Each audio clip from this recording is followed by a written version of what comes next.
그러니까 여기는 그러니까 히든 유망주여가지고 그러면 말 그대로 많은 사람들이 잘 모르는.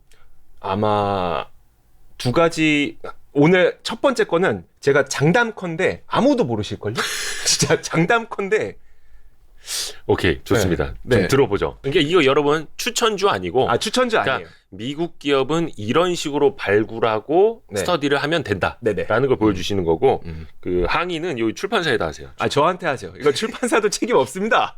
그러니까 저 나와서 혼자 얘기하는 거지 출판사도 책임 없어요. 자, 추천사 이항영, 장우석, 권순우, 예, 이런 분들이 있습니다. 예. 대원 선배한테 안 받았네. 대원 선배한테 받을 걸. 자, 어떤 거 볼까요? 자, 제가 오늘 처음 소개해드릴 기업은 요즘에 리쇼어링. 네. 저는 리쇼어링이 정말 거대한 트렌드잖아요. 예전에 그 우리나라에서 로봇주가 처음 막 이렇게 붐 이럴 때, 네. 아마 올 여름쯤이었을걸요? 예. 그때 뭐 삼성전자에서 로봇에 투자한다고 해서 막 붐 일었는데 도대체 저는 그게 이해가 안 되는 거예요. 예. 뭐 때문에 로봇에 투자한다는 것이며, 네. 걔네가 로봇에 투자한다고 해서 지금 전국에 있는 로봇 관련주들이 다 들떠오르는 게 도대체 무슨 의미인지 잘 모르겠는 거예요. 네.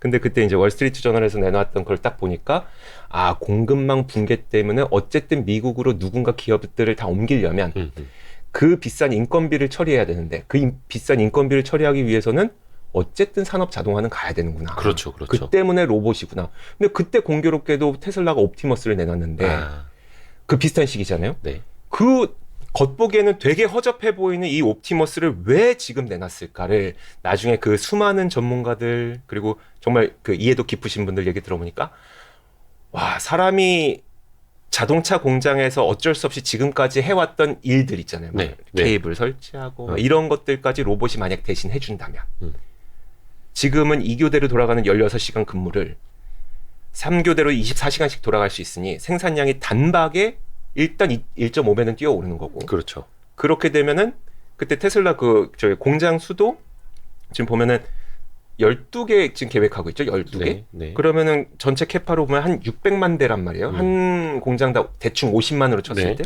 근데 테슬라의 계획은 30년까지 2천만 대예요. 그럼 나머지 1,400만 대 어디서 만들 건데?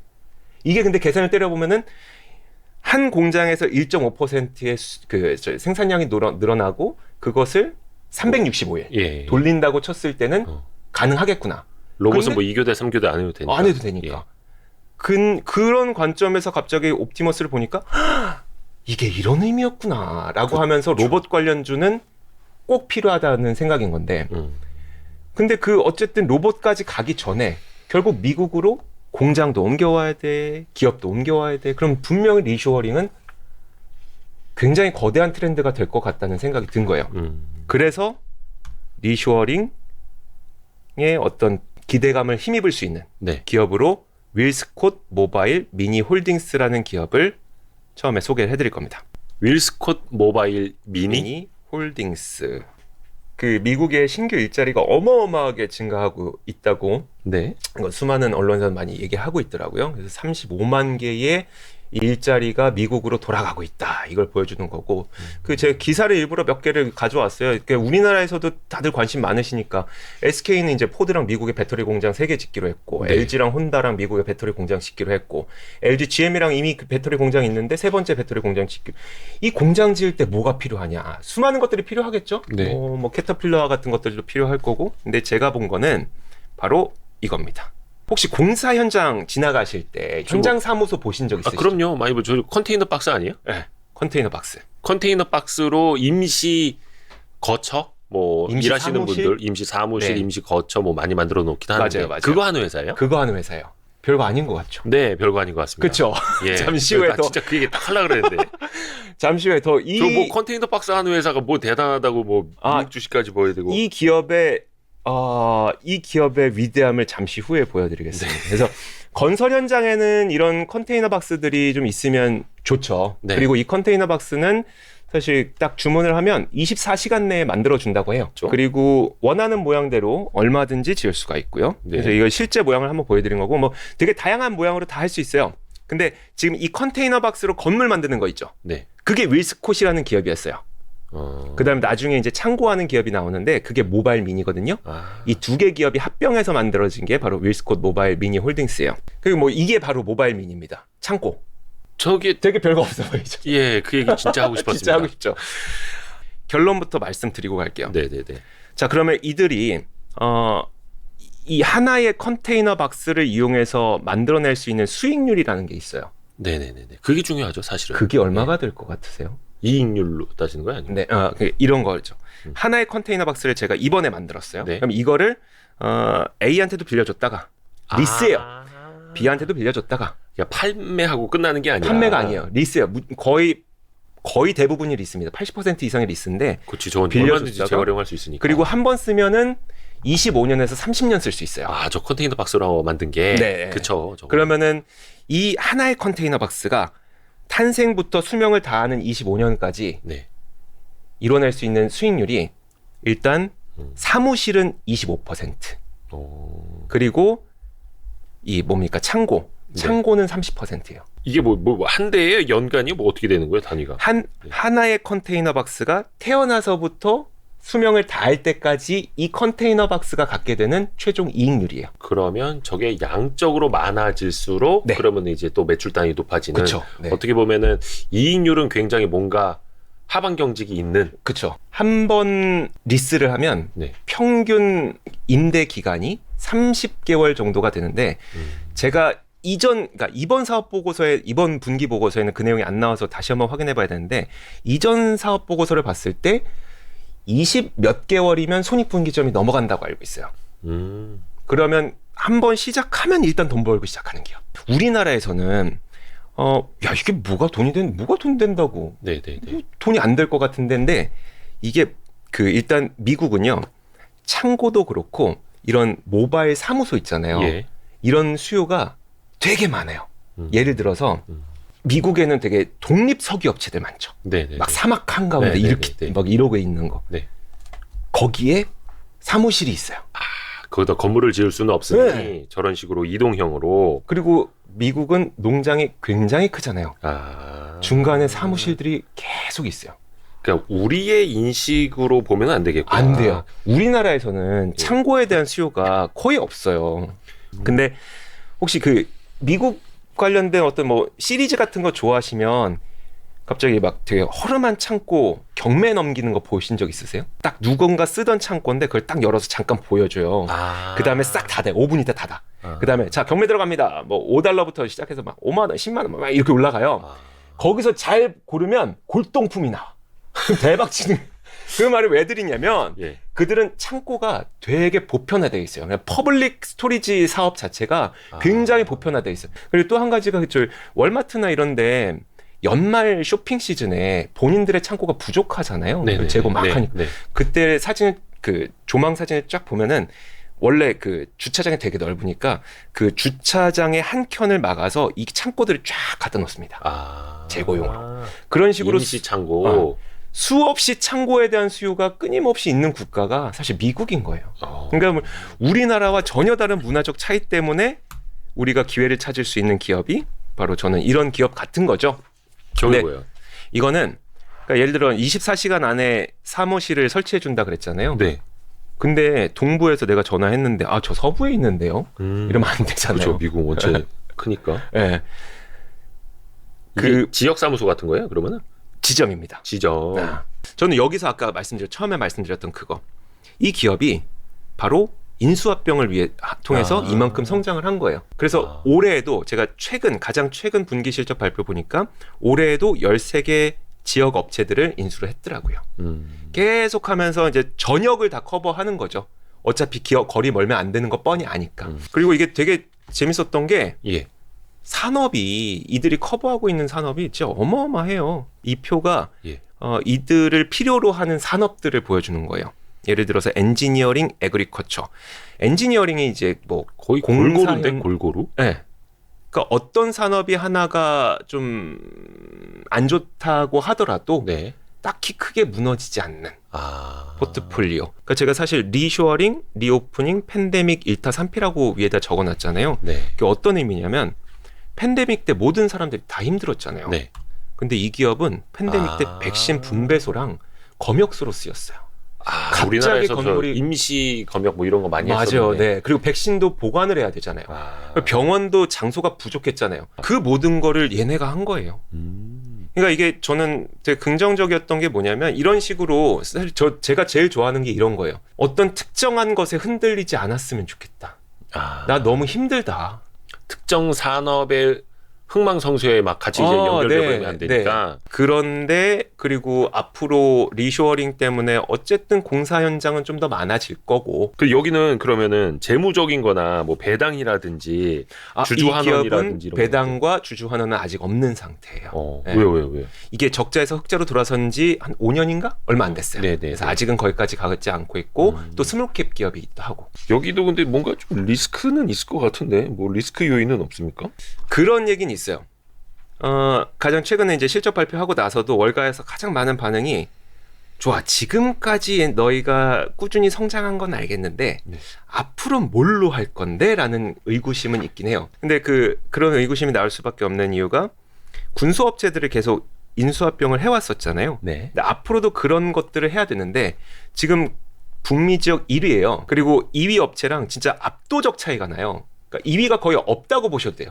그러면 그 말은 뭘로 더 이상 인수합병할 건데?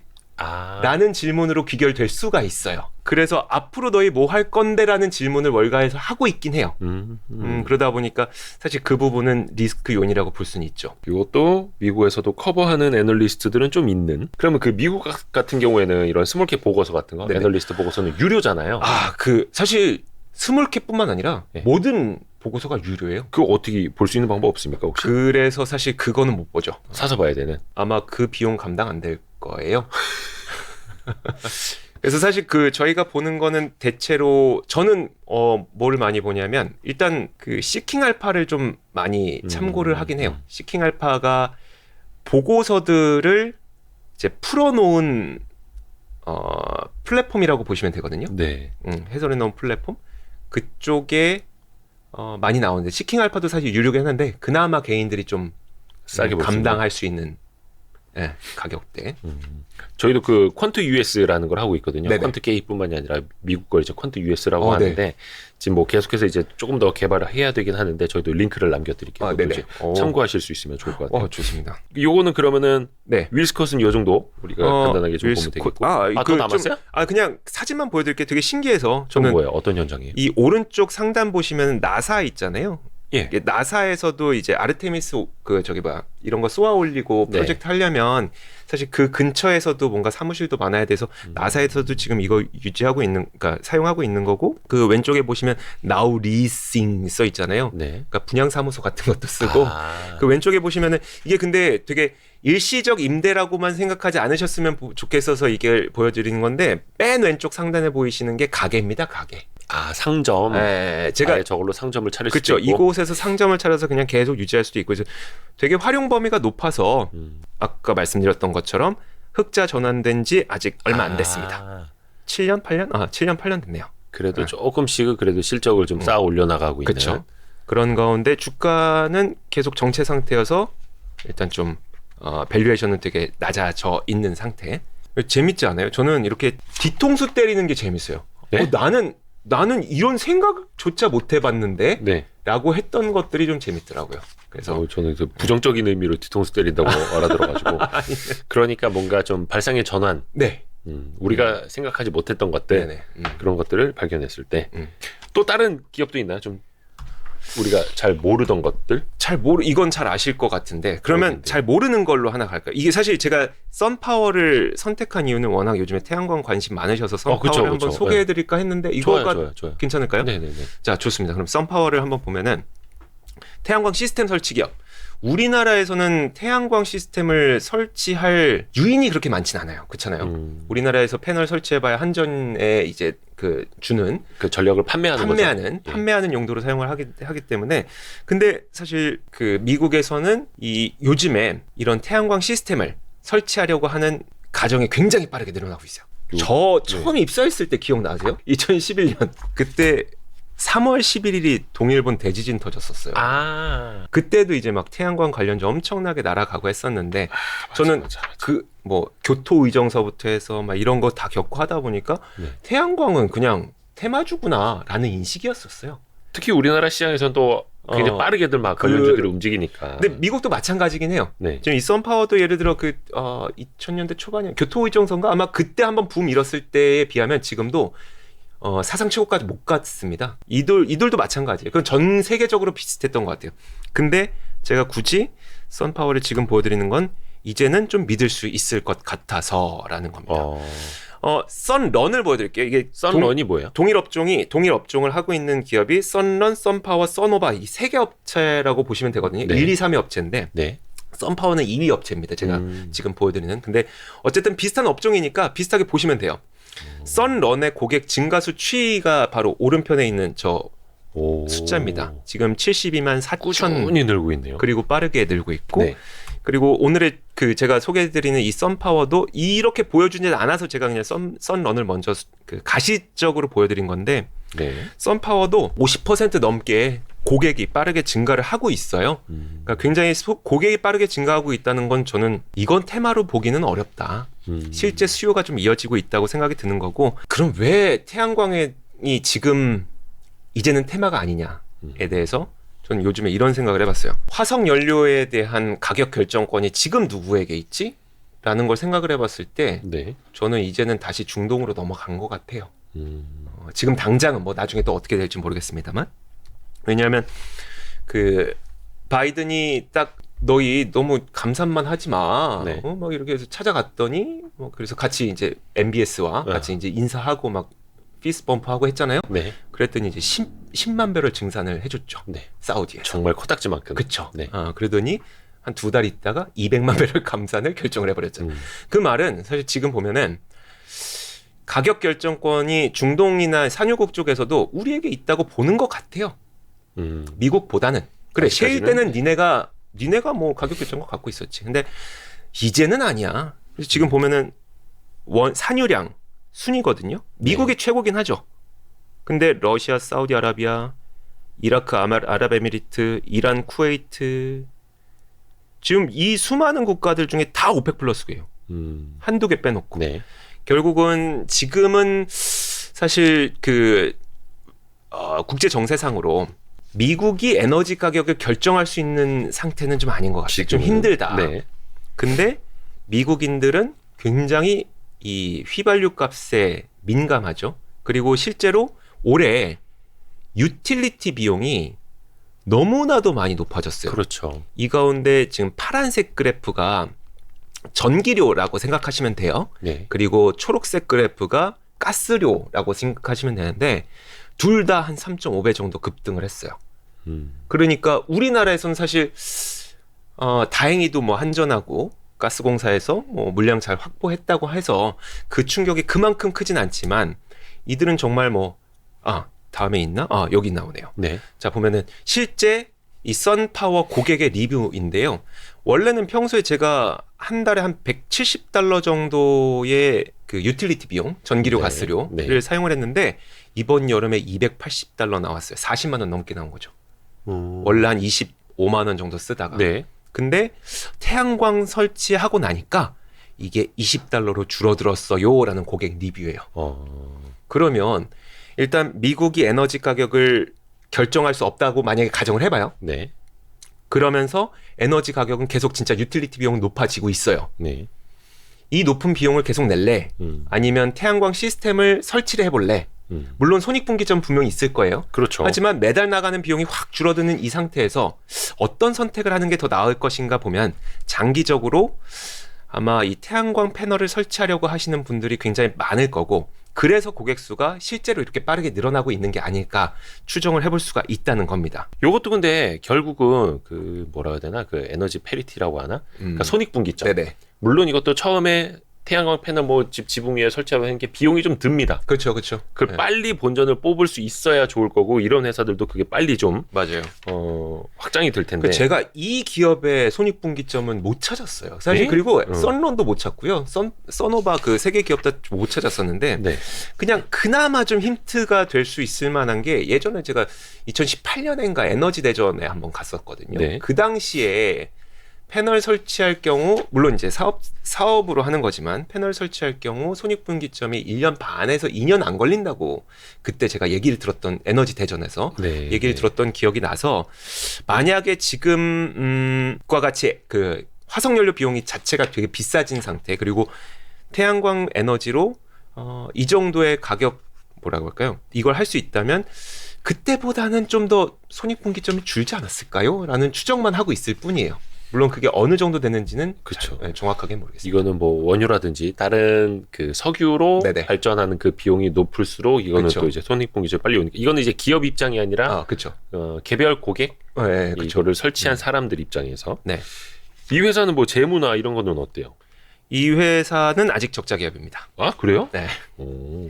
그래서 아직 그 태양광 기업들이 투자하기가 참 요즘과 같은 시기에는 매우 안 좋죠. 안 좋을 수밖에 없는 게 네. 적자 기업들이 대부분이고. 아 그래서 이제 금리가 올라갈 때는 좀 쉽지가 않은. 네. 대신 사실 이렇게 보는 건 좋을 것 같아요. 요즘처럼 어려운 시기에 적자 기업들 다 같이 빠지잖아요. 네. 근데 그 가운데 매출이 늘어나고 있는 기업이 있고 매출이 함께 빠지는 기업은 분명 다른 그 격차가 있습니다. 그럼요. 이 기업은 매출은 빠르게 늘어나고 있는 기업인데 일단 금융 환경이 안 좋다 보니까 주가가 많이 빠지고 있는 거라서 사실 좀 장기적으로 보실 분들은 저는 뭐 관심을 가져 이쪽 산업에 관심을 가져보시면 좋을 것 같아요. 좀 특이한 게 네. 뭐 태양광 하면은 뭐 엠페이지 에너지라든지 마이크로 인버터 같은 것들 뭐 네. 이런 것들을 관심 많으시는데 이 기업의 경우에는 이런 기업들 썬런, 썬파워, 써노바 같은 태양광 시스템을 설치하는 기업들은 본인들이 제품을 거의 만들지 않아요. 만드는 곳도 일부 있긴 하지만 대부분 패널은 누구한테 사오고 그리고 배터리는 뭐 LG 화학하고 이제 테슬라 거 파워월 이런 거 사오고 그리고 차징 시스템 뭐 배터리 전기차 그쵸. 충전 시스템 전기차 이거는 충전소. 또 포드에서 사오고 이런 식으로 해서 조합을 해서 고객에게 맞춤형으로 이렇게 해주는 경향이 있습니다. 그런 사업을 하는 데가 바로 여기고요. 되게 특이한 게 전기차를 이거 다 미국 얘기예요. 네. 우리나라랑 전혀 상관없지만 전기차를 타는 사람들은 그 오너 가운데 80%가 집에서 충전을 해요. 네. 미국은. 그러니까 미국은 거의 각각 다 차고가 있으니까 그렇죠. 자기 네. 차고에서 계속 충전을 네. 하는 거죠. 근데 그 차고에서 이게 석탄으로 뗀 전기인지 네. 뭐 원유로 뗀 전기인지 전혀 상관없는데 특이하게도 그 자기 차고에서 전기차를 충전하는 사람 가운데 38%가 태양광 패널을 그러니까 설치해 놨었어요. 그러니까 희한하게 인과관계는 아닌데 전기차를 타시는 분들은 태양광 패널을 설치하는 경향이 있더라. 전기차의 보편 차도 친환경, 충전도 친환경 인 이런 경향이 마인드가 딱 있는 네, 거구나. 네. 그런 경향이 좀 있어서 이거 좀 신기한 설문조사에서 네. 한번 가져와 봤습니다. 네, 리스크. 그죠. 리스크 봐야죠. 리스크 요인. 이게 딴 리스크가 아니라 네. 저 예전에 살던 아파트도 태양광 패널들이 아파트에 쫙 설치가 돼 있었어요. 근데 되게 보기 싫어요. 외관에서 봤을 때. 외관상. 그래서 고객들도 기존 집에다가 설치하는 건 별로 그렇게 좋아하진 않아요. 외관이 안 예뻐서. 대신 근데 집을 아예 건설을 하는데 나의 주택을 건설을 하는데 그 지붕에다가 마치 지붕인지 패널인지 안 보이게끔 설치를 하고 사실 벽면에다가 이게 벽인지 아닌지 안 보이게끔 설치를 하는 걸 훨씬 더 좋아하죠. 미관상 그러니까. 그래서 실제로 이들의 업황이 주택 건설 업황하고 좀 약간 따라가는 경향이 있어요. 그러겠죠. 예. 그래서 실제로 뱅크 오브 아메리카였을 거예요. 썬파워에 대해서 최근 그 안 좋은 투자 의견을 냈던 게 주택 시장 건설 업황이 안 좋기 때문에 이들의 투자 목표 주가였나 하향한다. 그러니까 부정적으로 낮춘다라는 의견 냈거든요. 네. 그래서 지금 미국도 주택 시장, 특히 주택 건설 시장 굉장히 어렵잖아요. 요 책에 그러니까 제가 보고 있는 이 책이 이제 8월에 발간됐으니까 네네. 시차가 좀 있는데 요 책에 이렇게 QR 코드를 박아놨네, 그렇죠? 맞아요. QR 코드를 찍으면 요거는 그냥 직접 최신 걸로 확인하실 수 최신 걸 있어요. 볼 수 있는. 네. 제가 한번 이 QR 코드를 찍어보겠습니다. 말씀하고 계세요. 그래서 주택 건설 시장이 요즘에 어려울 수밖에 없는 상황이죠. 그러다 보니까 이 주택 건설 시장이 살아날 때 이 네. 기업도 좀 살아날 기미가 보이지 않을까. 사실 뭐 지금 당장 뭐 이런 데에 관심을 갖는 건 좀 어려울 수도 있겠다라는 네. 생각도 하면서도 어쨌든 소비자들이 굉장히 빠르게 늘어나고 있다는 걸 저는 무시하지 못하겠더라고요. 그래서 오늘 여러분들에게 좀 소개를 해드렸습니다.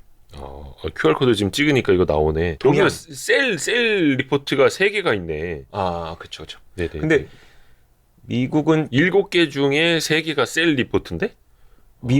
전체 이게 시기마다 다른데 대체로 이렇게 보시면 돼요. 6대 4 정도예요. 매수 만약에 6이면 매도가 한 40 정도 됩니다. 이들은 되게 매도가 많죠. 손쉽게 나와요. 많죠. 네. 우리나라는 왜냐면- 그랬다가 이제 애널리스트 그 기업 출입 금지, 전화도 안 받고 IR 자료도 안 주고 막 이러는데. 사실 이들은 뭐 공매도에 대한 장벽도 많이 낮고 하다 보니까 매도도 사실 누구에겐가 기회가 될 수 있는 그렇죠. 의견이죠. 그 일종의 그러다 보니까- 산업이니까. 네, 미국은. 그래서 매도 의견이 굉장히 많습니다. 그래서 저런 거 보실 때는 중요한 건 뭐냐면 단순히 지금 매수 의견이 몇 개, 매도 의견이 몇 개보다도 그게 변화하는 과정을 보셔야 돼요. 워렌 버핏, 그러니까 버크셔 해서웨이가 네. 그 BHE라는 기업, 에너지 기업을 네네네. 갖고 있는데 그 BHE가 버크셔 해서웨이 에너지일 거예요 아마. 네. 근데 그 기업의 CEO가 아마 버크셔 해서웨이의 그 다음 후계자가 될 가능성이 있어요. 네. 근데 BHE가 아직 인수가 다 안 끝났어요. 네. 제가 알기로는 2002년부터 인수 시작했던 걸로 알고 있거든요. 네. 그 말은 뭐냐면 버핏은 굉장히 오래 그 기업을 쭉 지켜봅니다. 그 기업이 해가는 과정을 봐요. 그 다음에 투자를 하고 있는 걸로 저는 알고 있어요.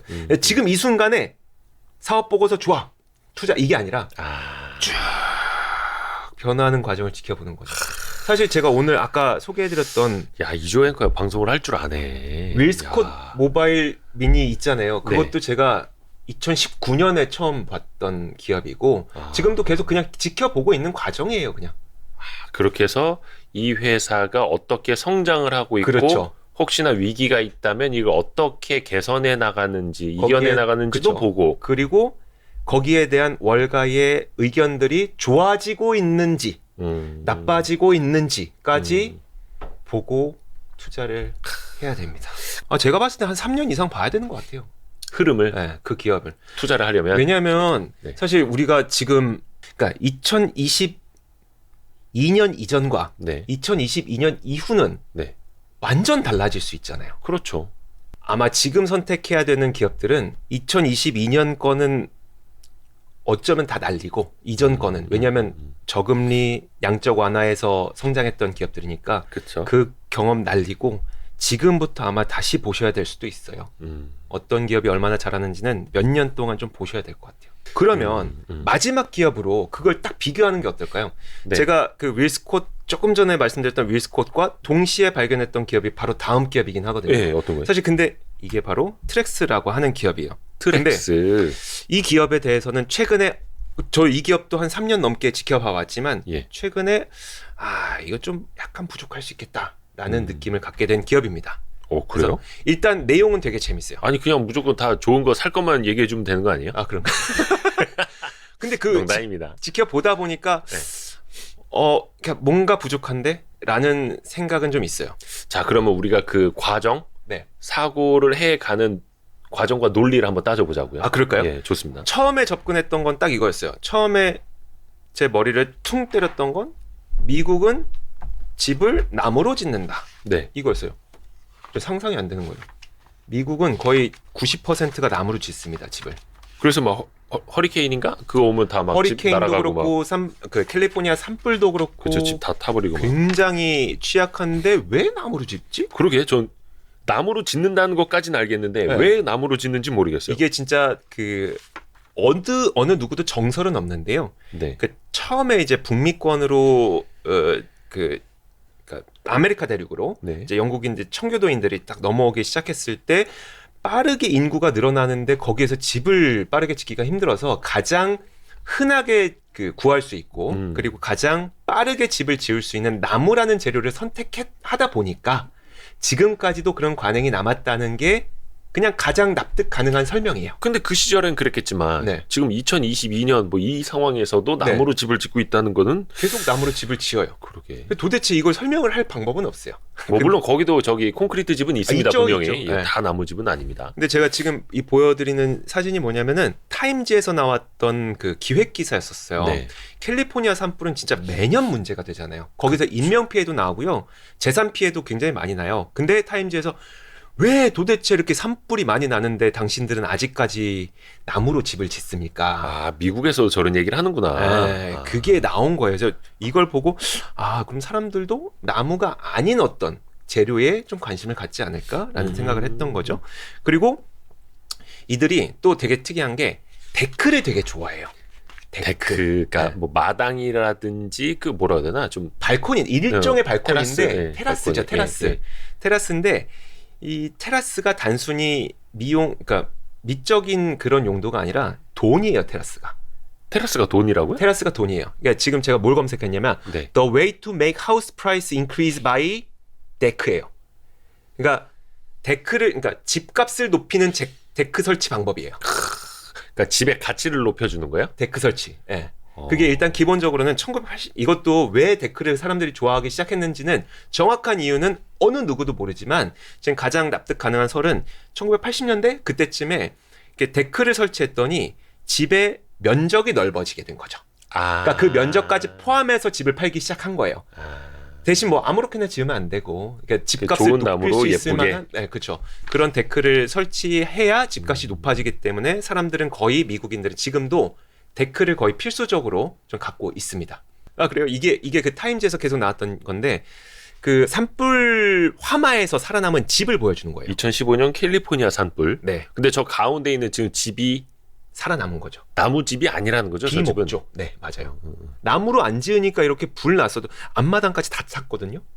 불 났어도 살아남지 않느냐. 더 이상 나무로 집을 짓지 말자라는 기획 기사가 이때 있었던 겁니다. 그래서 잠깐만요. 제가 지금 헷갈려서 그런데 이 티렉스라는 회사, 트렉스라는 회사 지금 요거 네. 데크를 만드는 회사인데 왜 집을 나무로 짓지 말자라는 이유로 얘기하는 거야? 아까 이게 지금 나무로 데크 만드는 회사 아니에요? 인조 나무 데크예요.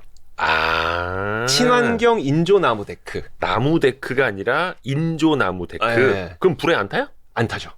덜 타죠. 아. 그 나무보다 훨씬 덜 타죠. 약간 방염 그렇죠. 처리가 되어 네. 있는. 그래서 미국인들은 나무를 좋아하고 나무에 진짜 왜 그런지 모르겠는데 계속 집착을 하고 데크는 필수품이고 그럼 네. 이들이 나무 데크를 얼마나 좋아할까? 하지만 나무 데크는 지금 이렇게 화마에도 계속 안 좋고 그리고 나중에 말씀드리겠지만 비용도 많이 비쌉니다. 데크 자체가. 그리고 유지 보수 비용도 많이 비싸고. 그러면 친환경 인조 데크가 많은 사람들에게 인기를 끌겠는데라는 아이디어 때문에 관심을 갖기 시작했던 기업이 여기였었던 거예요. 실제로 보면은 목조 데크는 네. 위쪽에 보시면 제가 정리해놓은 목조 데크는 제곱피트당 설치비만 네. 30에서 $60 정도 듭니다. 제곱피트당. 목조 1피트. 나무로 된 거. 진짜 예. 근데요, 얘네 거는요? 트렉스 데크는 9에서 $16. 일단 반값이네. 설치비 자체가 적죠.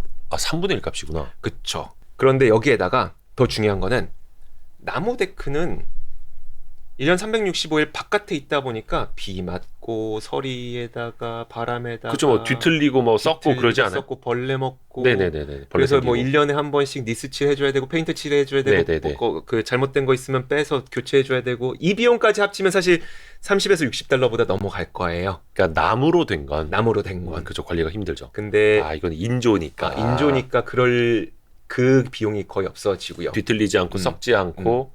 그러니까 사실 우리나라에서도 이렇게 전원주택에 이렇게 데크 네네. 해놓으신 분들 많이 보면은 그렇죠. 물도 잘 빠지고 네. 썩지도 않고 뒤틀리지도 않고 네. 신기하더라고요. 그런 데를 가보셨어요? 그러니까 뭐 예를 들어 뭐 펜션을 가거나 이런 거 맞아요. 많잖아요. 네. 예. 수영장 이렇게 그쵸. 가도 있고. 아, 그게 다 인조구나. 인조죠. 그래서 인조. 그냥 나무로는 그렇게 될 수가 없죠. 네, 그렇죠. 맞아요. 그래서 사실 저는 이걸 사람들이 많이 사용하지 않을까라는 생각에 좀 관심을 가졌던 거고, 근데 실제로 많이 사용하고 있긴 해요. 네. 그리고 경쟁사들도 꽤 많이 있어요. 이거 보면은 실제 그 상장된 기업은 아제크랑 네. 여기 보면 세로로 아제크랑 그 다음에 트렉스 이 두 개의 기업만 있다고 보시면 되고 나머지 기업들은 비상장 기업이기 때문에 비교해 볼 수가 없는데 제가 그나마 트렉스를 그 당시에 되게 좋게 봤던 거는 포트폴리오가 굉장히 잘 짜여져 있습니다. 지금 이게 글자는 잘 안 보이는데 뭐 데킹이라고 해서 그게 데크고요. 그 다음 줄이 레일링이라고 해서 이게 나선형 계단 나선형 계단의 이 부품들, 네. 레일링, 그 다음에 스파이럴 스테어즈, 이거는 이제 진짜 나선형 계단을 말하는 거고요. 레일은 이제 손잡이 이쪽 부분. 뭐 파시아라고 해서 이거 아마 해가리개? 네. 그러니까 우리가 발코니에서 이거 있었으면 좋겠다 싶은 거 있죠. 그게 다 있어요. 아까 뭐 울타리, 천막, 배수 시스템, 그쵸. 뭐 데크 파고라, 조명, 그쵸. 아웃도어 가구 이런 걸 다 하는구나. 다 있죠. 네. 근데 이거 보면 이거를 트렉스는 다 하기는 하는데 네. 그러면 이게 약간 후발주자들 다른 기업들하고의 차별성이라고 네. 보면 되는 거예요. 근데 왜냐면 이제 제가 봤을 때 데크 하는 회사는 네. 이게 엄청난 기술적 장벽이 있는 것 같지도 그건 않고 그래요. 뭐 압도적인 것 같지도 않고 네. 사실 또 이제 맘먹으면 또 경쟁자가 또 나타날 수 있는 것 같고 네. 그래서 그런데 사실 그래갖고 제가 이게 과연 얼마나 성장성이 있을까를 최근에 좀 의구심을 갖기 시작을 한 거예요. 그 전까지는 사실 제가 이 기업을 되게 좋아했던 이유가 너무나도 균일하게 매년 25%씩인가 이익 성장을 해왔었어요. 그래요. 네, 그래서 어떻게 기업이 이러지? 라고 생각하면서 지켜보기 시작을 했던 거고 그러다 보니까 요즘에 이런 스토리가 여기에 있구나. 그래서 이익 성장이 이렇게 균일하게 잘 일어나고 있구나라고 하는데 최근 실적이 좀 많이 깎아지고 있어요. 아무래도 또 주택 건설 시장하고 연관성이 있는 것 같긴 합니다만 이대호 기자 말씀하셨던 것처럼 진짜 그럼 아제크가 만약에 이 포트폴리오를 다 갖고 있게 되면은 얘네가 어떤 그 장점이 있지? 라는 의구심이 좀 들어서 약간은 좀 주의가 필요할 수도 있겠구나라면서 지금 요즘에 보고 있는 상태입니다. 재밌다. 그러니까 지금 그 인조 나무 데크 네. 회사도 그렇고 앞에서 이야기했던 그 뭐라 해야 되나 그 윌스콧 창고라고 해야 되나? 모듈형 오피스 모듈형 그리고 오피스. 모바일 창고 기업이라고 그 보시면 태양광 설치 기업도 그렇고 철저히 미국 주식을 하려면 미국인의 사고 방식으로 봐야 된다라는 거. 맞아요. 그게 약간 우리한테 낯설 거예요. 그냥 단순히 나 영어 못하는데 미국 주식 어떻게 이게 아니라. 네네. 근데 제가 사실 미국의 이런 것들을 저는 되게 재밌게 다가오는 이유가 이런 거죠. 그러니까 미드나 아니면 영화를 봤어요. 네. 그걸로만 보던 거가 뭔가 이렇게 이게 기업이었어 막 하면서 때릴 때 영화에 나오는 거. 제가 그 나비 효과 기억나세요? 그죠. 기억나시죠? 그 되게 애쉬턴 커처. 맞아요. 예. 거기에 이제 그 애쉬턴 커처 어렸을 때 여자 헤어진 좋아하던 여자 아이랑 이사를 가면서 헤어지는 장면이 나와요. 네. 거기에 딱 등장하는 트럭 한 대가 있는데 네. 유홀이라고 써 있어요. 예. 아마 지금도 검색해 보시면 나오긴 나와요. 예. 그게 미국의 이사 업체거든요. 그것도 상장된 기업이에요. 그러니까 그런 것들을 발견할 때 내가 뭔가 연예인 보는 기분? 나 아는 회사 나왔다. 그러니까 반대죠. 내가 거기서 봤던 게 내가 공부할 수 있는 기업. 내가 그리고 영화나 미드 보면서 되게 특이하다고 생각했던 게 이쪽에서의 문화라는 걸 확인했을 때. 이런 것들이 너무 재밌는 거죠. 그렇죠.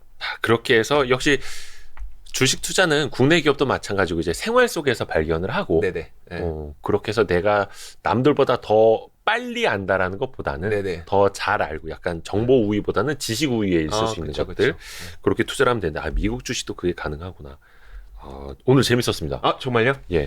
미국 주식 그 히든 유망주 나머지 23개는 22개는 책에서 보시면 되겠고요. 하지만 이게 정말로 유명할지는 우리가 알 수 없다라는 거. 근데 이런 거 보시면서 요런 식으로 요런 식으로 다르구나. 그쵸. 다르구나. 그래서 본인만의 뭐 한 26번째 기업, 맞아요. 27번째 기업을 내 블로그에 한번 또 써보고 맞아요. 그러면서 투자자는 이제 성장을 하는 거죠. 그렇죠. 네. 자, 오늘 머니투데이 방송 MTN의 이주호 앵커랑 같이 했고요. 미국 주식 재밌었습니다. 감사합니다. 예, 우리 그 금융투자소득세 시행되면은 우리 다 미국 주식으로 갑시다. 예, 아무튼 고맙습니다. 감사합니다. 예. 아이 고생하셨습니다.